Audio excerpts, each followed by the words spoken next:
Welcome back to K Sports TV, and today I'm gonna be bringing you guys my Week 12 predictions Part 2. Part 1 was posted yesterday. You can find it on my channel, or the link will be in the description box. In that video, I broke down the first 8 games.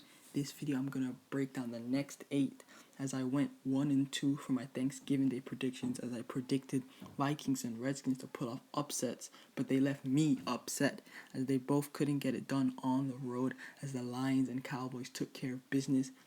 If you want to see my recap video, that will also be in the link description. You can find that on my channel as I recapped those 2 games. And the only bright spot that I did have on Thanksgiving Day is the Steelers beat the Colts as expected, which made me go 1 for 2 on Thursday. And I also predicted 5 more games that will happen on Sunday in my Part 1.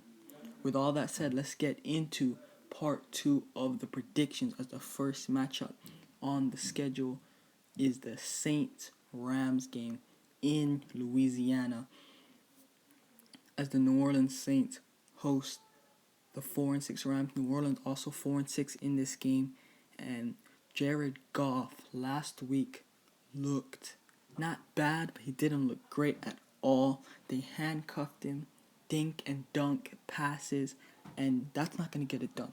Saints have a bad defense, but when your offense, Rams speaking, is the worst in the league, the Saints defense is bad. It might be the worst in the league. I don't think it is. It is bad, but I don't think Jared Goff, if he plays how he did last week, will do anything. My only thing is Jared Goff, if he comes out and isn't handcuffed and is allowed freedom.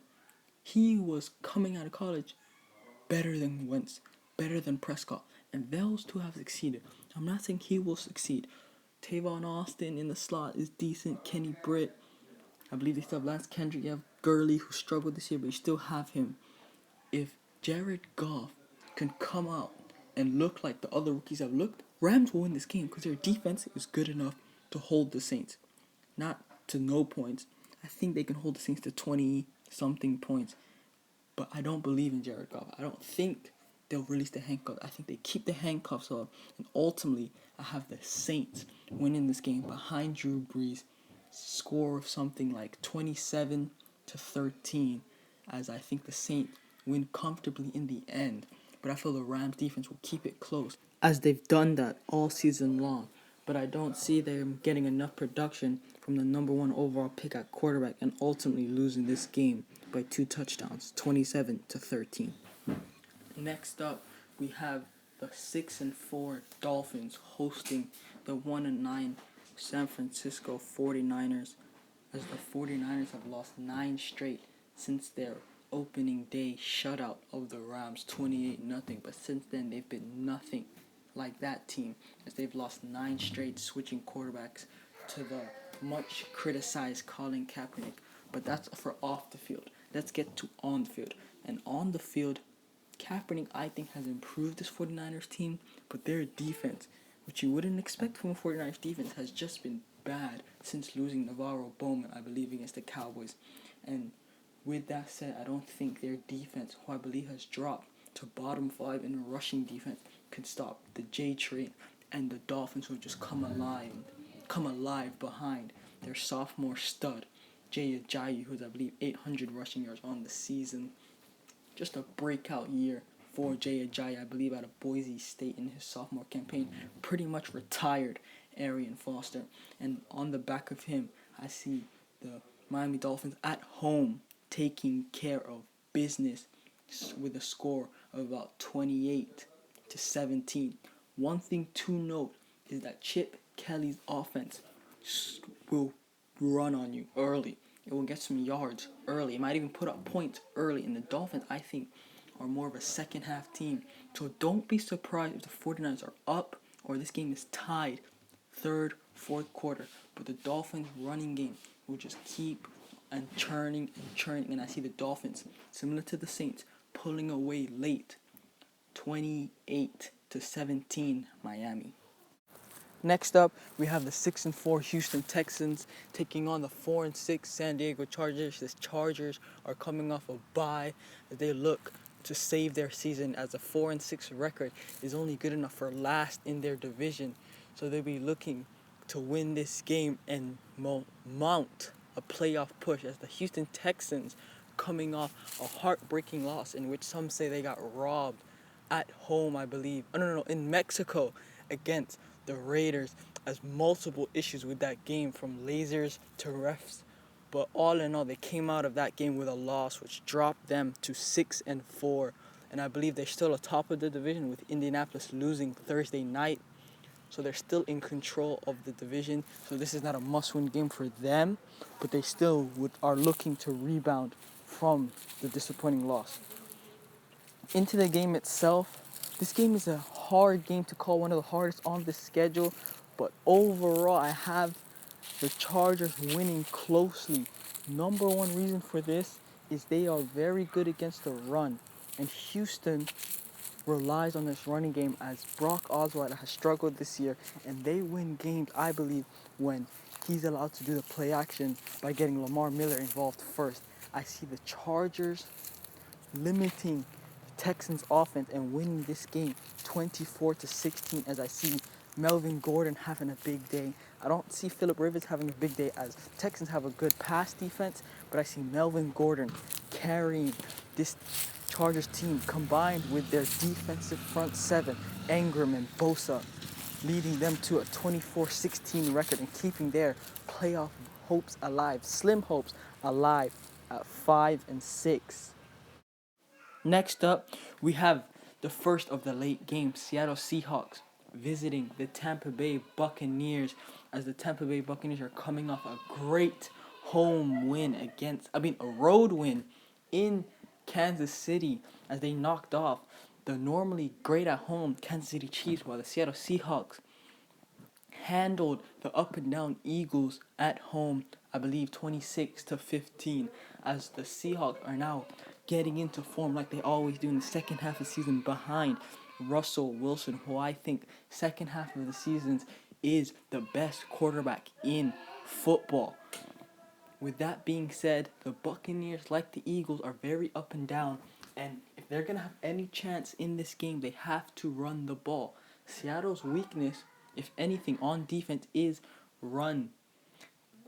Jameis Winston cannot do what he's been doing lately, which is just throwing up to Mike Evans, and Mike Evans go and get it. Richard Sherman, Deshaun Shedd, Cam Chancellor, Earl Thomas, if he plays, will not allow Mike Evans and Jameis Winston's arm to beat them.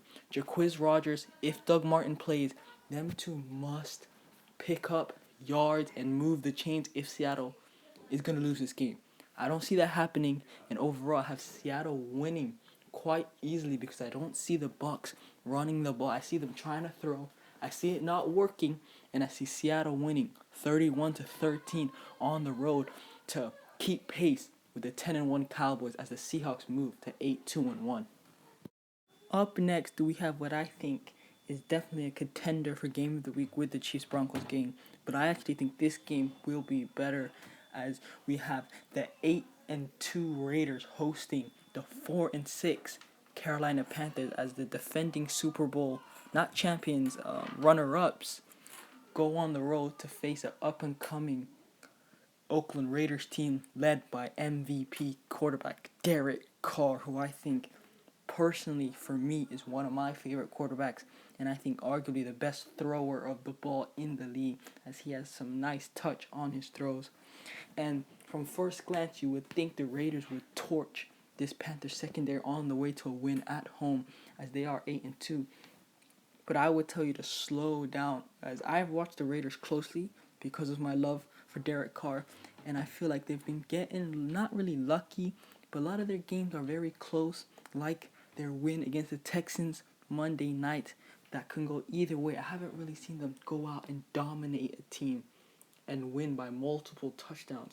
So I think this game will stay close enough for, I think, Cam Newton, with his back against the wall, to pull out the victory for this Panthers team. I still expect Carr to put up numbers. I expect Crabtree and Cooper to get themselves their stats. But I just somehow some way I see Cam Newton pulling this win out on the road against the Raiders team who's very young and undisciplined. Still think the Raiders will go on to make the playoffs, but they're going to lose a couple games like this, I believe, as they are still young and experienced. Score, I think, will be something high scoring. Very good game. 34-31 Carolina. Now for the third and final of the late Sunday games, we have a division rivalry as the New England Patriots travel to New York to face the New York Jets. New York Jets 3-7. Patriots come in this game 8-2, as the Patriots have this season been 5-0 on the road as they continue their quest to, I think, a sixth Super Bowl crown, as Tom Brady, who's come off that 4-game suspension, has been lighting up the NFL, just been MVP-like this season, and I don't think it stops now. Jets starting Ryan Fitzpatrick in this game, and I could just stop it there. Fitzpatrick versus Brady, I think we all know who's going to win that, but one thing to look out for is, can Ryan Fitzpatrick move the ball? I think he might. Patriots defense has looked worse this year without Jamie Collins, without Chandler Blount, as Bill Belichick has also benched Jabal Sheard. Bill Belichick, for some reason, thinks he can play defense with scrubs and just rely on his coaching. You can't do that in the NFL. You need talent. I think the Patriots' offense is good enough to carry them to victory, but I do worry about them going forward, especially in the playoffs against a team like the Steelers or the Raiders, as their defense to me has looked worse lately. It gave up a significant amount of points to Seattle. It gave up some points to 49ers. This Patriots defense is one to just look out for. Either way, I still have them winning this game 31 to about 14, as I think their offense carries them. The Jets might even score 20, which isn't very good on the Patriots' behalf. 31-20 Patriots. Now we have primetime matchup. Kansas City taking on the Denver Broncos. And if you love defense, you're going to love this game. Two of the three up there with, of course, Baltimore as the three best defenses in the AFC, and probably two of the five in the NFL, as both teams rely heavily on their defense because of their stuttering offense. On Kansas City's part, they're coming off a disappointing home loss to the Tampa Bay Buccaneers, while the Denver Broncos are coming off a bye week after that controversial win against the Saints, where they returned a blocked extra point for the 25-23 win over the New Orleans Saints. Both teams are tied for second place of the AFC West division, behind the 8-2 Raiders. So both teams will look to catch up, as I have the Raiders losing to the Panthers. So this is a great opportunity for one of these two teams to catch them. And the team I have doing this is the Denver Broncos. And the biggest reason is not only are they at home, is that they're coming off a bye as well. Combining those two factors, I see them winning this game in a close one, low scoring. They are favored by Vegas by 3.5, and I see them winning by 3, as I don't see Alex Smith, who struggled after coming back from the injury.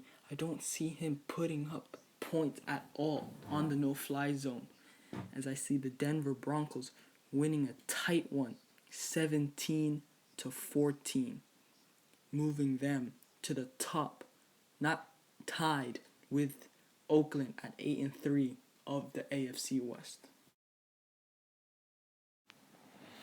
And with that, this video has come to a close.